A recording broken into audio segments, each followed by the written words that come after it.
trentenaire je crois et puis Nandenge Azali Kokende Okende na mort nous ensemble Elenga Congo TV donc voilà toujours continuer toujours tous aura ba image to la Sandenge Mama Chako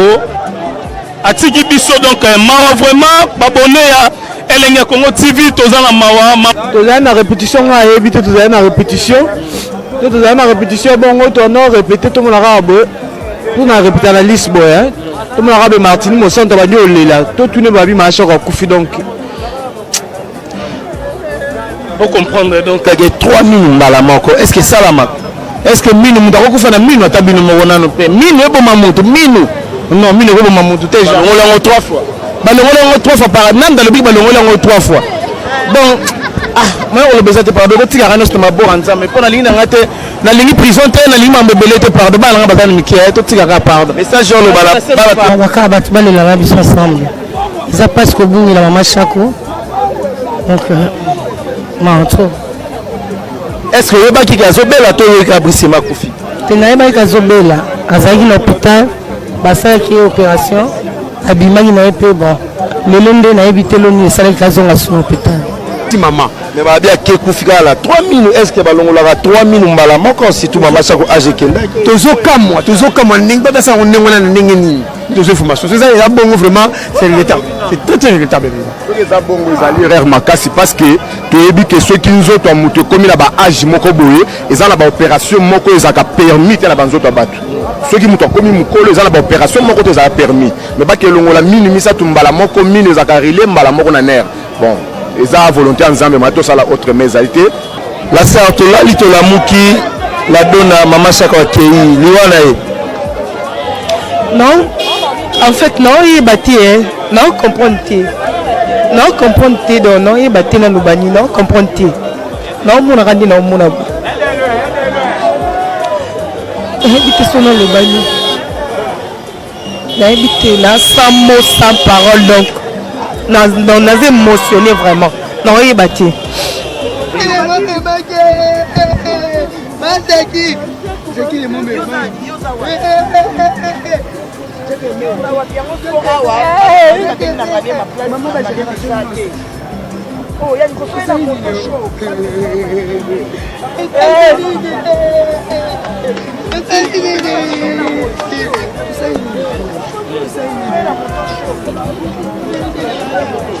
voilà toujours continuer toujours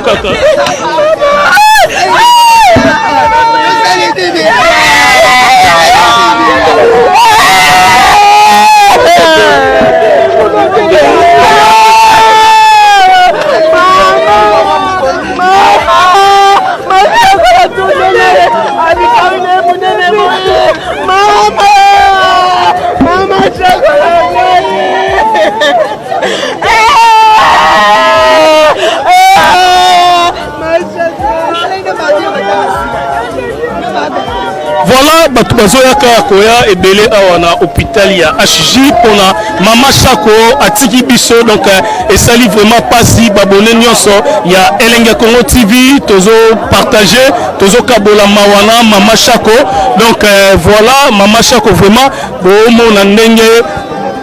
akende mort donc déjà bomoni Elenga Congo TV to juste poto la Sabino pona kati hôpital baboyi to filmer na kati yango moni toza libanda image ndenge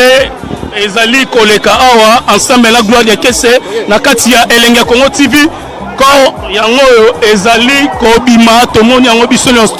ezokende déjà na mort pour hôpital oyo HJ Mama Chako kufi ezala na morte yango moni biso tout poto la Sabino vraiment évolution ndenge bato bazali kolela ko partager mawa vraiment na Mama Chako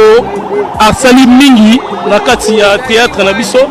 na monde ya théâtre na République démocratique du Congo yeyo atiki biso azokende déjà siko na mort voilà gloire ya kese Elenga Congo TV tozo vraiment ba image to la Sabino artiste comédien batondi tala ebele ba ko partager mawa Mama Chako atiki biso ezali vraiment mawa pona biso ka pona artiste comédien te mais pona ba maman nyonso ba papa nyonso ba jeune nyonso ya kati ya République démocratique du Congo Elenga Congo TV toujours tozo ba image bomoni ndenge bato bazali kokoka te bazolela donc tomoni mpe Mathieu Boshe kuna